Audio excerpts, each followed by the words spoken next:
This is a day that the Lord has made. Go ahead and rejoice in it.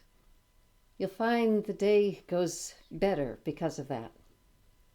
Psalm 9, verse 18, reminds us that God cares about those who often get overlooked. It says, "The needy shall not always be forgotten, nor the hope of the poor perish forever." This is the word of the Lord. And here are my thoughts. We proudly proclaim that all are created equal, and they are created equal by God. But this pandemic has brought out into the open a truth we prefer to ignore.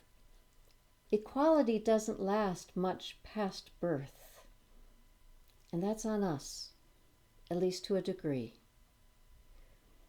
Doors and opportunities open or shut depending on where we live, the education of our parents, our gender or color or religion or ethnicity, or any one of a number of factors.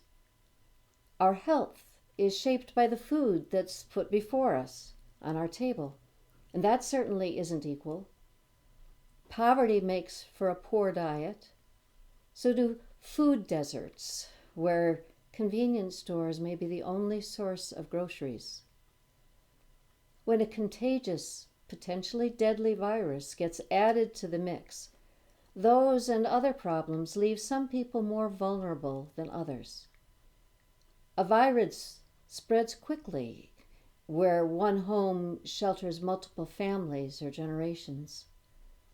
Where minimum wage jobs with minimum benefits limit access to health care, often people don't see a doctor until an illness is already severe. The impact of those inequalities has become dramatically clear once statistics were divided by ethnicity. This coronavirus has hit the least of these with disproportionate force. For a little while, that attention raised for poorer people a hope that those numbers would move our society and lead to a push for change. But all too quickly, the news moved on to other problems and concerns. Those other issues are important too. But let's make sure the needy are not forgotten. Let's not dash the hopes of the poor. Let's not just treat it as we can help right now.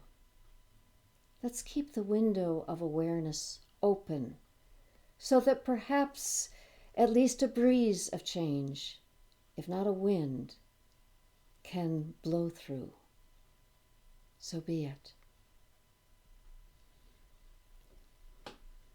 Today's quote comes from a Shakespeare, but not the playwright. This is J.H. Shakespeare, who writes in the churches at the crossroads, "We want to see a better world, a brighter world, a world in which there shall not be the old glaring inequalities.